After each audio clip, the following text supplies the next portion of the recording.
Epilogue, Naval War of 1812 Illustrated. A production of the American Society of Marine Artists.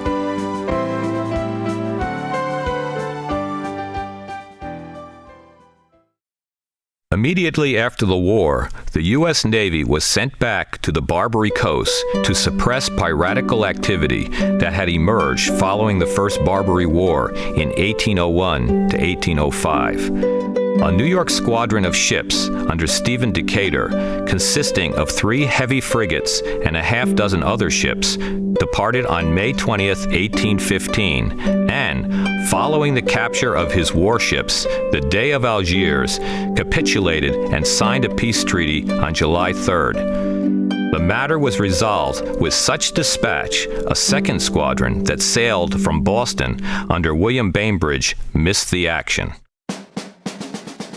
In April 1816, Congress authorized an expansion of the Navy, calling for 9 ships to rate not less than 74 guns each.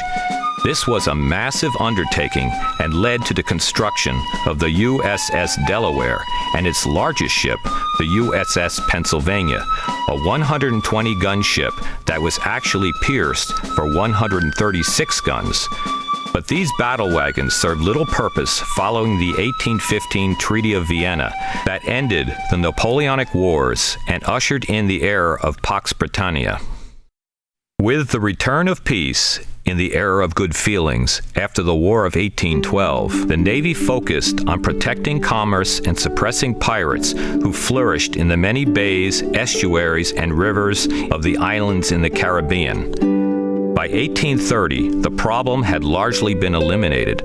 Slave trade was declared to be piracy in 1819, and those involved were subject to the death penalty. The Navy's African Slave Trade Patrol monitored the West African coast, the Caribbean, and the Atlantic shores of South America for the 4 decades prior to the Civil War. Over these years, many famous frigates saw this duty, including the United States and the Constellation, extensively rebuilt in 1854. In 1836, Congress authorized an ambitious exploration mission, formerly known as the United States Exploring Expedition, but referred to as the U.S.XX, or as the Wilkes Expedition, when command of it devolved from USN Commodore Thomas Ap Capsby Jones to USN Lieutenant Charles Wilkes. Only the Navy had the ships and ability to execute the expedition, so it sent 6 of its ships with cartographers, scientists, botanists, surveyors, and artists to explore the waters of Antarctica and the South Pacific, chart the west coast of the Western Hemisphere, and collect thousands of plant and animal specimens during the 4-year expedition from 1838 to 1842. It contributed greatly to 19th century science and knowledge, but did involve loss of life and 2 ships, including the rebuilt U.S. sloop of war Peacock 10 that was lost on a bar in the Columbia River. In 1836, the Republic of Texas declared its independence from Mexico, an independence Mexico did not recognize. This destabilized a vast Mexican territory north of the Rio Grande, what is essentially the present-day American Southwest, including California. Americans were concerned that a European power, like Russia or the United Kingdom, might lay claim to parts of it. In 1842, the commander of the Navy's Pacific Squadron, Thomas Ap Capsby Jones, of the Battle of Lake Borgne fame, and ever wary of the British, heard rumors about British intentions on California and, believing that the United States had already declared war on Mexico, took his squadron, led by his flagship, the U.S. frigate United States, to Monterey and laid claim to California, only to surrender it upon learning war had not been declared. But things became more unsettled in 1845 when the United States admitted Texas into the Union.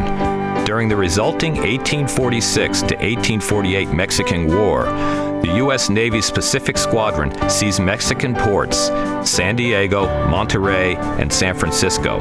On the Gulf Coast, the Navy transported Army troops and landed Marines at Veracruz, who opened the way to the hulls of Montezuma at Chapultepec and victory. As a result of history, tradition, and happenstance, the U.S. Navy was predominantly northern in makeup and orientation when the Civil War began in 1861, and therefore lost few officers and men to the Confederate Navy. The Union Navy played an important role in defeating the Confederacy through effective blockades of southern ports, supply, support, and amphibious activities with the Union Army, and brown water gunboat attacks on Confederate strongholds on inland rivers and bays. Its presence effectively kept foreign powers commercially sympathetic to the South from influencing the outcome. And although blockade runners did some damage to northern shipping, the U.S.S. Kearsarge and other ships eventually brought them to heel. Although the Navy had fallen behind a number of European countries in technological advances, the urgency of the Civil War brought it back up to speed, not only in ironclads, such as the U.S.S. New Ironsides, but in design advances such as the U.S.S. Monitor and the greater use of screw propulsion for its warships. Meanwhile, constant experiments to meet specific needs continued, such as the design of the double-ended side-wheeler U.S.S. Pantusak that could reverse direction without turning in shallow and narrow rivers.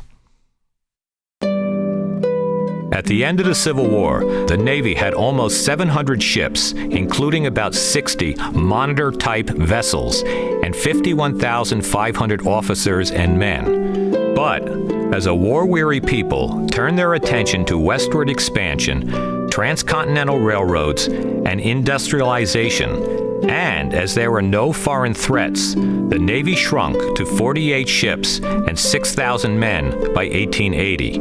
Nevertheless, it continued to show the flag overseas as seen in the visit of the U.S.S. Franklin and U.S.S. Congress to Marseille, France in 1874. Meanwhile, the United States Revenue Cutter Service, which established an academy in 1876, and other coastal services, continued their unending duties of maintaining navigation aids and lighthouses, search and rescue highlighted periodically by dramatic events, and the Alaskan adventures of its cutter. The fact that the Navy was shrinking in size and increasingly obsolete was highlighted in 1873 when a Spanish ironclad visited New York City, and the Navy, and more importantly the public, realized that the Navy had no ship to match it. This would set several things in motion that would bring considerable change over the next decade and lead to the new Navy.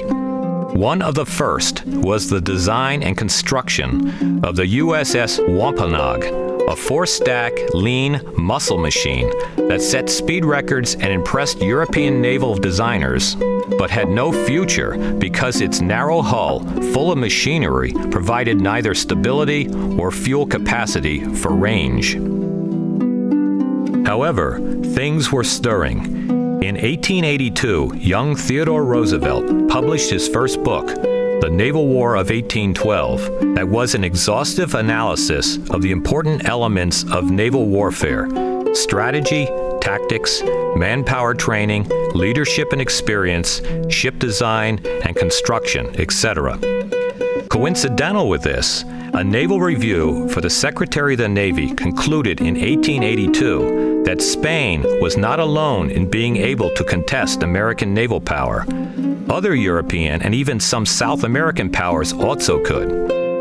As a result, in 1883, Congress authorized construction of the ABCD ships, 3 technologically advanced protected cruisers, USS Atlanta, Boston, and Chicago, and a dispatch vessel, USS Detroit, that were known as the Flying White Squadron because of their hull color. These proved successful, and other ships followed, including the first battleships, the U.S.S. Texas, ordered in 1889, and the U.S.S. Maine. The new Navy was underway. The American Navy, as well as those in Europe, were greatly influenced by the 1890 publication of The Influence of Sea Power Upon History, 1660 to 1783, by the U.S. Navy professor and historian and president of the newly established Naval War College in Newport, Rhode Island, Alfred Thayer Mann. The importance of control of the sea lanes registered with the American public and government at a time when manifest destiny was spilling beyond American borders into the Caribbean and Pacific, and as more battleships were added to the Navy's fleet in the 1890s.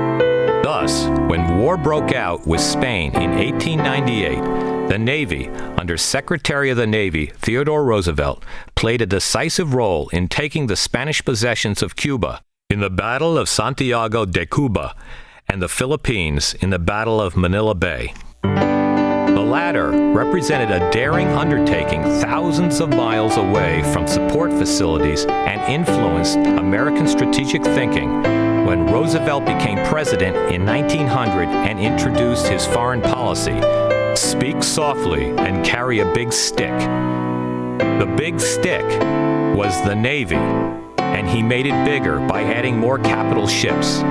In 1907, he introduced America to the world as a rising naval power by sending the Great White Fleet of 16 capital ships and escorts under the flagship U.S.S. Connecticut on a 15-month circumnavigation of the globe.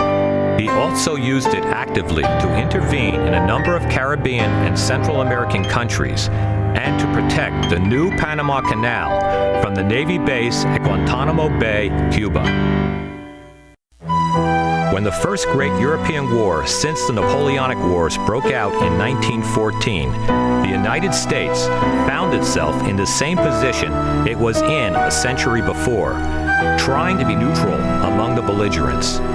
But unrestricted German submarine warfare and the sinking of the Lusitania led Congress, after months of debate, to approve a large expansion of the Navy, including 10 new battleships, 6 battle cruisers, 10 scout cruisers, 50 destroyers, a number later increased by over 500%, and 67 submarines. Fortunately, the Navy had experience with submarines, having commissioned its first, the U.S.S. Holland, named after its inventor, in 1901. During the war, the Navy focused on convoy duty, moving troops and material across the Atlantic and mine laying. But it also sent Marines into action in France and capital ships to assist the British Grand Fleet at its main naval base at Scapa Flow in the Orkney Islands of Scotland. Following the collapse of Germany's ally, the Ottoman Empire, Turkey, at the end of the war, the Navy sent a squadron, including the U.S.S. Arizona, to Istanbul to bring stability and protection to an area threatened by the neighboring Soviet Union that emerged following the Russian Revolution. At the end of World War I, the Navy was the largest in the world in terms of personnel, nearly 500,000. These included African Americans and Yeomen F, who were the first non-nurse women enlisted in American armed services. But exhaustion from the unprecedented devastation and cost of the war led to the Washington Naval Agreement, a 1922 international treaty to limit navies to ratios of their existing strengths, where the United States Navy was formally recognized as the only peer of the Royal Navy. Naval tonnage for both nations was limited to 525,000, and this focused American attention over the next decade on how this tonnage would be allocated among capital ships. The U.S. Navy chose to put some of it into naval aviation. The first carrier, the U.S.S. Langley, CV-1, was followed by 2 others built on the hulls of converted battle cruisers, the legendary U.S.S. Lexington, CV-2, and the U.S.S. Saratoga, CV-3. was changing rapidly in the 1930s, and with the help of the Assistant Secretary of the Navy turned President, Franklin D. Roosevelt, Congress authorized in mid-1940 the expansion of the Navy's fleet to 200 ships. In October 1941, 2 months before Pearl Harbor, a German submarine sunk the first American warship, the U.S.S. Reuben James, a destroyer escort named after a Navy sailor who nobly took the blow of a samovar to protect his fallen commander, Stephen Decatur, in the First Barbary War, and made famous in the song The Sinking of the Reuben James by Woody Guthrie.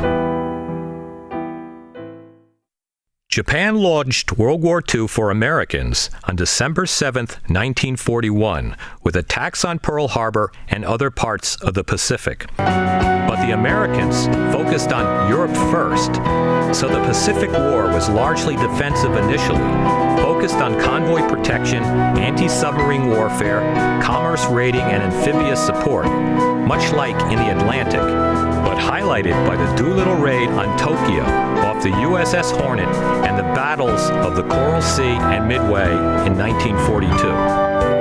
That year, the Pacific counterattack began and led up to the largest aircraft carrier engagement ever, the Battle of the Philippine Sea and the Battle of Leyte Gulf, one of the largest naval battles in history. Iwo Jima led to the 82-day Battle for Okinawa, the largest sea and land battle and one of the bloodiest of the war. The Japanese surrendered on board the U.S.S. Missouri following the use of atomic bombs. At that time, there were 1,200 ships and nearly 3.4 million men and women in the U.S. Navy.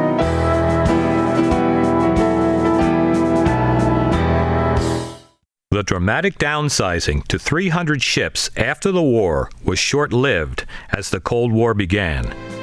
In the 1950 through 53 Korean conflict, the Navy played an important role in the large and risky Incheon invasion that effectively drove the invading North Koreans back over the border. In the 1950s, admirals like Hyman G. Rickover ensured continuing future roles for the Navy, with the introduction of nuclear power for ships and submarines, high CBMs, and rockets and jets for carriers. The Navy engaged in Vietnam 1955 through 1975 with its blue water carriers and its brown water gunboats. But, again, time was leaving its mark on the size and quality of the fleet that had fallen to just over 200 surface ships and about 100 submarines. Concerned that it was no longer a match for its principal adversary, the Soviet Union, President Reagan set out to build the fleet up to 600, a goal basically reached in 1988, and it was not just quantity, but quality, leading the way to supercarriers of the Nimitz class and nuclear submarines of the Ohio class.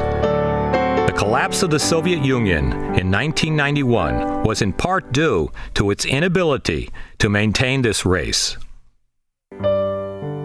In recent decades, the Navy has been active in the Middle East and even had occasion to bring some World War II battleships out of mothballs and refurbish them. These included the U.S.S. New Jersey, U.S.S. Iowa, and the U.S.S. Wisconsin. The Navy, Marines, and Coast Guard showed American presence in Lebanon, 1982 through 84, and in Desert Shield, 1990, and Desert Storm, 1991, of the First Gulf War and the more recent Second. Afghanistan and the Persian Gulf continue to be active theaters for the Navy.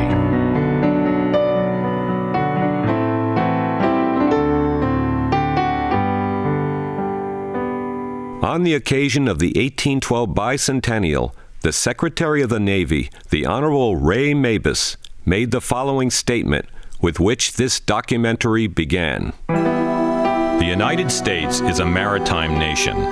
This has been a fact throughout our history and remains very much the case today. The oceans connect us to the world, and they sustain our trade and economy. For the past 200 years, the world's oceans have also witnessed the presence and growth of the United States Navy and Marine Corps. On the waves, we have become what we are and will remain, the most formidable expeditionary fighting force the world has ever known. This is a journey that began in earnest during the War of 1812. The first true global conflict of our still young and expanding nation. 200 years hence, on the quadricentennial of the War of 1812, whatever unknown seas this still young and expanding nation will have sailed, our maritime services will still recognize their voyage began in earnest in the War of 1812.